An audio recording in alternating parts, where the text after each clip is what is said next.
देशवासियों को नमो बुद्धाय, जय भीम, जय संविधान। साथियों, आज के इस वीडियो में हम बेहद ही महत्वपूर्ण टॉपिक पर चर्चा करेंगे। महत्वपूर्ण इसलिए हो जाता है क्योंकि साथियों इस समय आंध्र प्रदेश हाईकोर्ट के द्वारा एक बहुत बड़ी फैसला सुनाया गया है, जिस फैसला में कहा गया कि अनुसूचित जाति और अनुसूचित जनजाति से आने वाले वो समुदाय अगर हिंदू धर्म को छोड़कर कोई अन्य धर्म अपना लेते हैं तो ऐसे में उसका अनुसूचित जाति, अनुसूचित जनजाति, SC ST का दर्जा खत्म हो जाएगा। और जब से साथियों इस प्रकार से फैसला आया है तब से ये विषय खूब ज्यादा चर्चा में है। भला चर्चा में क्यों नहीं रहेगा भाई? क्योंकि आप लोग जानते हैं कि SC ST यही दो समुदाय आज के समय में खूब ज्यादा धर्म परिवर्तन कर रहे हैं। वजह भी है जातिवाद, भेदभाव, उत्पीड़न, शोषण, अत्याचार, जिसके वजह से SC ST लोग अब अपना हिंदू धर्म को छोड़कर SC समुदाय के लोग बौद्ध धर्म की ओर जा रहे हैं और ST समुदाय के लोग क्रिश्चियन धर्म की तरफ जा रहे हैं, ईसाई धर्म की तरफ बढ़ रहे हैं। अब ऐसे में साथियों लोग ये भी जानना चाह रहे थे, SC ST जो हमारे समुदाय के लोग हैं, क्या धर्म परिवर्तन करने के बाद आरक्षण आपका खत्म हो जाएगा या नहीं होगा, या SC ST एक्ट का लाभ मिलेगा या नहीं मिलेगा? सब कुछ साथियों इन सभी सवालों का जवाब आज के इस वीडियो में हम आपको देंगे। और सुप्रीम कोर्ट ने भी क्लियर किया है और अभी आंध्र प्रदेश हाईकोर्ट ने भी क्लियर कर दिया है। भारत के संविधान में क्या कुछ प्रोविजन किए गए हैं धर्म परिवर्तन को लेकर, और कौन कौन से धर्म को अगर आप अपनाते हैं हिंदू धर्म को छोड़कर तब आपका आरक्षण खत्म हो जाएगा, या कौन से धर्म को अपनाएंगे ताकि आपका आरक्षण बचा रहे। सभी का जवाब आज के इस वीडियो में देंगे और यह जवाब भारत का संविधान देगा। बस मेरा छोटा सा अपील है, इस वीडियो को शुरू से अंत जरूर देखिएगा। वीडियो अच्छा लगे तो लाइक करिएगा, चैनल में पहली बार है चैनल को सब्सक्राइब कर लीजिएगा, बेल आइकन प्रेस करिएगा ताकि जब भी वीडियो अपलोड करूं आपके पास नोटिफिकेशन पहुंचता रहे। सबसे पहले साथियों जानते हैं आखिर ये मामला आंध्र प्रदेश के हाईकोर्ट पहुंचा कैसे, और आंध्र प्रदेश के हाईकोर्ट ने क्या कहा। आंध्र प्रदेश का ही साथियों रहने वाला एक व्यक्ति, एक शख्स जो अनुसूचित जाति से थे, लेकिन वो अपना धर्म को छोड़कर ईसाई धर्म को अपना लेता है। ईसाई धर्म अपनाने के ठीक कुछ दिन के बाद उसके क्षेत्र का ही रहने वाले एक शख्स जो गैर अनुसूचित जाति से थे उनसे विवाद हो जाता है, उनसे लड़ाई झगड़ा हो जाता है। और लड़ाई झगड़ा में जाति सूचक गाली दे देता है वो शख्स को जो अनुसूचित जाति से थे। और जब जाति सूचक गाली देते हैं तो यह व्यक्ति पहुंच जाता है, ये महोदय पहुंच जाते हैं थाना, और SC ST एक्ट के तहत मुकदमा कर देते हैं। और जब SC ST एक्ट के तहत मुकदमा चलता है तब ये मामला पहले स्थानीय कोर्ट जाता है, स्थानीय कोर्ट से ये मामला हार जाता है, तब चला जाता है ये मामला पूरा हाई कोर्ट। आंध्र प्रदेश के हाई कोर्ट अब कल साथियों कोर्ट ने साफ तरीके से कह दिया है कि आपने जो SC ST एक्ट के तहत जो केस किया है वो बेबुनियाद है, हम इस केस को रिजेक्ट करते हैं। ऐसा इसलिए कहा साथियों क्योंकि SC ST एक्ट के तहत यह मामला नहीं माना जाएगा, यह मुकदमा नहीं माना जाएगा, यह अपराध नहीं माना जाएगा, क्योंकि आपने हिंदू धर्म को छोड़कर आप ईसाई धर्म अपना लिए हैं। और जब आप ईसाई धर्म अपनाए तो आपका SC ST का जो दर्जा है वो तो खत्म हो गया। इतनी बड़ी बात साथियों कोर्ट ने कह दिया कि आप हिंदू धर्म में थे तब तक आप अनुसूचित जाति से थे, तब तक माना गया कि आप अनुसूचित जाति से। अगर आप हिंदू में रहते तब SC ST के तहत मान लेते भैया हाँ ठीक है SC ST का अपराध है। अब तो आप हिंदू में है नहीं, उसमें जातिवाद है नहीं, आप ईसाई धर्म को अपना लिए हैं, तो फिर आपका SC का जो दर्जा है ना वो खत्म हो गया, तो आप SC ST एक्ट का लाभ नहीं ले सकते हैं। क्लियर साथियों कह दिया। तो एक सवाल का जवाब तो आप लोग को यही मिल गया कि यदि आप लोग SC ST से अगर कोई कैंडिडेट है, कोई व्यक्ति है, कोई समुदाय का लोग है, अगर उनके साथ हम भी अनुसूचित जाति से हैं, अगर हम ईसाई धर्म को अपना लेते हैं और मेरे ऊपर कोई अगर जातिवाचक, कोई जाति सूचक मुझे गाली देता है और हम जाएंगे केस करने के लिए कि मुझे SC ST के तहत केस करना है उस ब्राह्मण के ऊपर या वो जनरल कैटेगरी के ऊपर, तो हम नहीं कर सकते हैं क्योंकि हम हिंदू धर्म को छोड़कर ईसाई धर्म में परिवर्तन कर लिए, तो हम अनुसूचित जाति अब रहेंगे ही नहीं। यह साथियों अभी आंध्र प्रदेश का हाईकोर्ट ने क्लियर कर दिया।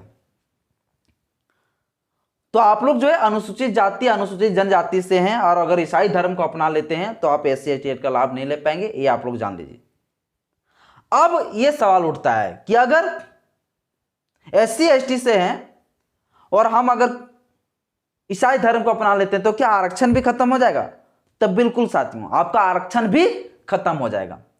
संविधान में साफ तरीके से प्रोविजन किया गया। क्या प्रोविजन किया गया? ईसाई धर्म को और मुस्लिम धर्म को, ये दो धर्म को अगर हिंदू धर्म को छोड़कर अपनाते हैं तो आपका SC ST का दर्जा भी खत्म हो जाएगा और आपका जो है रिजर्वेशन आरक्षण भी खत्म हो जाएगा।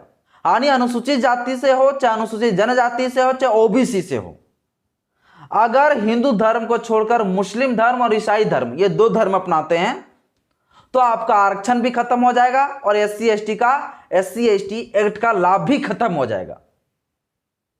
ये साथियों साफ क्लियर है। अब यह सवाल उठता है कि हिंदू धर्म को छोड़कर कौन सा धर्म अपनावें कि मेरा आरक्षण भी बचा रहे और SC ST एक्ट का लाभ भी बचा रहे। तो इसके लिए साथियों भारत का जो संविधान है, भारत के आर्टिकल 25 में साथियों क्या प्रोविजन किया गया, देखिए आर्टिकल 25 में साथियों साफ तरीके से कहा गया है, आर्टिकल 25 का क्लोज 2, इसमें साफ तरीके से कहा गया कि जैन हो, चाहे बौद्ध धर्म वाले हो और चाहे सिख हो, ये तीनों जो है हिंदू धर्म के अंतर्गत ही आते हैं। ये साथियों इसमें प्रोविजन किया गया है, इसमें प्रावधान है कि जैन, बौद्ध और सिख ये तीनों लोग जो है हिंदू धर्म का ही एक अंग है, ये सब आपस में एक भाई भाई है।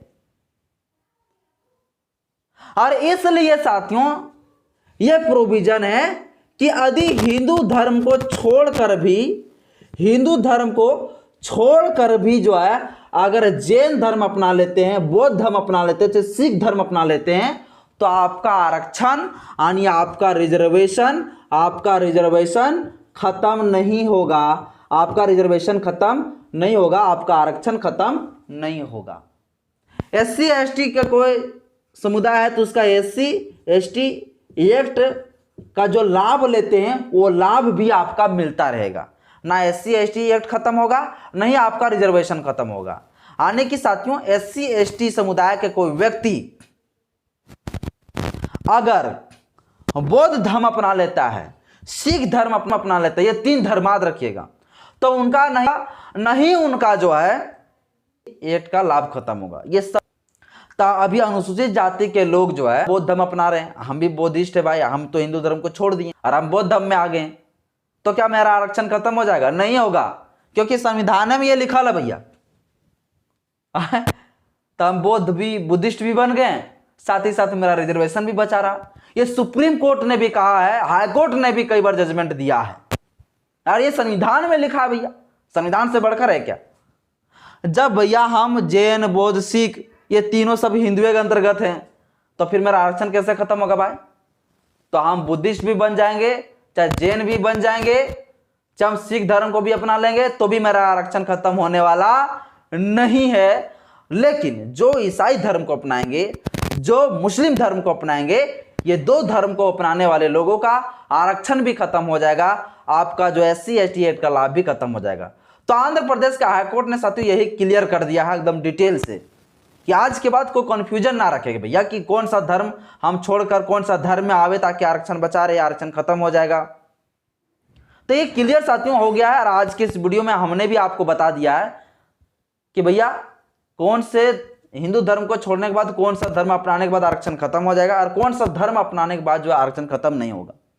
आज के इस वीडियो में साथियों मैंने सब कुछ डिटेल से आपको बताया और ये सवाल जो है ना लाखों करोड़ों का है, क्योंकि बहुत लोगों ने ये अफवाह फैला दिया कि भैया आप तो बुद्धिस्ट बन गए, आपका आरक्षण खत्म करो। अब तो आप भैया संविधान से बढ़कर नहीं हो सकते हैं, सुप्रीम कोर्ट के जजमेंट से बढ़कर नहीं हो सकते हैं। वो लोग क्लियर कर दिया है कि नहीं, जैन, सिख, बौद्ध ये तीन लोग जो है हिंदू के अंतर्गत आते हैं। जब भैया हिंदू के अंतर्गत आते हैं तो फिर कैसे आरक्षण खत्म होगा भाई? यानी हम लोग जो है लाभ ले सकते हैं दोनों का। एक तो हिंदू धर्म को त्याग दो, इसके बाद हम लोग बुद्धिस्ट बन जाएंगे, बुद्धिस्ट बनने के बाद फिर भी आरक्षण बचा रहेगा। कोई माय का लाल नहीं है जो हम लोग का आरक्षण को छीन लेगा।